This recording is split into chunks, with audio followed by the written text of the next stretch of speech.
Brief in English, sir. Could you speak brief in English, sir? English అమ్మా అంత BG కాదు. Brief in English. Could you please?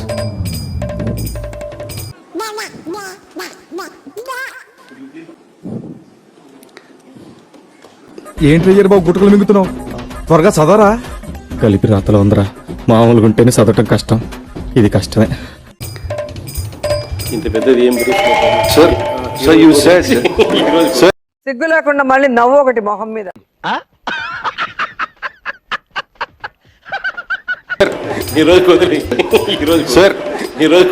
చూసావా ఇంత పెద్ద matter రెండు మొక్కలు ఎలా చెప్పాడో. అందరు తప్పుకోండి, ఇప్పుడు మేమందరం ఇంగ్లీష్ సినిమాకి వెళ్ళాలి. నీలాంటి యూజ్లెస్ ఫెలో తప్ప ఎవడు అలాంటి మాట అందు.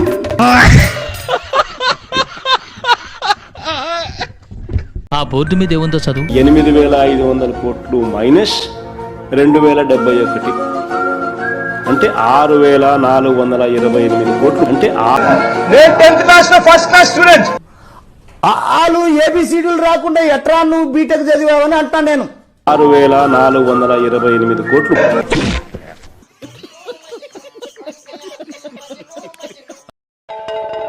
మెజారిటీ ఆఫ్ ది టైం అయిపోయిన పరిస్థితుల్లో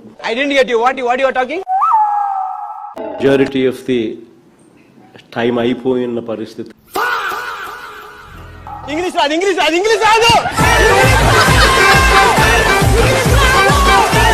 మొత్తం 16 రోజుల పాటు జరిగిన అసెంబ్లీ బడ్జెట్ సమావేశాలు చూస్తే ఫీజు రీఎంబర్స్మెంట్ ఎప్పుడు ఇస్తారని ఒక్క మాట లేదు. అటు చూడు బే. 4,064.59 కోట్ల రూపాయలు మీరు బకాయిలు పెట్టి పోయారు. It is matter of record. నేను హౌస్ ఇన్ టేబుల్ చేస్తాను. Are you ready? Are you ready? I table it in the house. Table చేస్తాను నేను హౌస్. చెప్పరా, చెప్పు. అంత నీ వల్లే కదా, ఆడించేది నువ్వే కదా. అంటే అది ఇటీవల పవన్ కళ్యాణ్ గారు కొన్ని కామెంట్స్ చేశారు. మీరు అసెంబ్లీలో గెలిచింది 11 మంది అయితే 1100 మందిలాగా మాట్లాడుతున్నారు అని. ఇప్పటికీ కూడా వాళ్ళ సభ్యులు తక్కువ 11 మంది అయినప్పటికీ కూడా వాళ్ళు ఒక 1100 మంది ఉన్నట్టుగా వాళ్ళు మాట్లాడుతూ ఉంటారు. అంటే ఇది కాంప్లిమెంట్ అనుకోవాలా సార్? ఎలా 11 మంది 1100 మంది లెవెల్లో ఆయనను భయం పుట్టించగలుగుతున్నారు అని అంటే ఆయనకు నిజంగా గొప్ప సంగతే కదా. మా వాళ్ళ క్రెడిట్ ఇవ్వాల్సిందే కదా. అంతవరకు దాన్ని తీసుకొని వైసీపీ కూడా నేను నుంచి చాలా ప్రచారం చేసుకుంటా ఉంది. అబ్బో పవన్ కళ్యాణ్ గారు మాకు క్రెడిట్ ఇచ్చేశారు, మేము 11 మంది ఉన్నా 1100 మంది ఉన్నట్టుగా పోరాడతామంటా అని చెప్పి కాదు ఆయన అన్నది. ప్రజలు నిజాన్ని తెలుసుకోవాలి.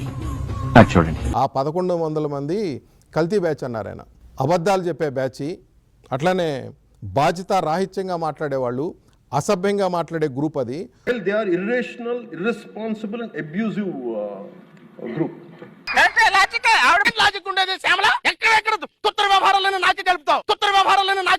చెప్పారు అది ఒక కితాబు కాదు.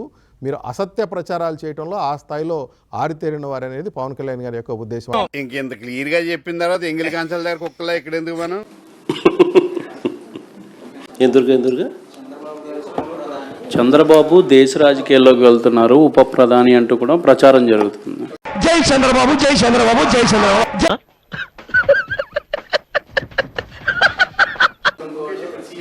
చంద్రబాబు నాయుడు ఉప ప్రధాని ఎవరు చెప్పినారు స్వామి?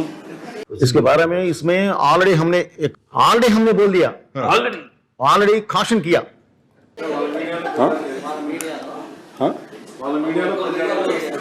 వాళ్ళ మీడియాలో వాళ్ళు రాసుకుంటున్నారా? అది కూడా కరెక్ట్ కదా సార్. వాళ్ళు చెప్తున్నారా? గొప్ప సంగతి నిజంగా. రే పిచ్చోడా, ఈయన ముఖ్యమంత్రిగానే భరాయించలేకున్నారు ప్రజలు. ఈయన ఉప ప్రధాని అయితే ఇంకా దేశ ప్రజలు ఏం భరాయిస్తారండి? చివరగా ప్రతి ఒక్కరు మిమ్మల్ని పొలిటికల్ కామెడియన్ గా చూస్తున్నారు. అలాంటి వాళ్ళకి మీరే సమాధానం? నీలాంటి యూజ్లెస్ ఫెలో తప్ప ఎవడు అలాంటి మాట అండు. నన్ను పొలిటికల్ కామెడియన్ గా ఎవరు చూడట్లేదు.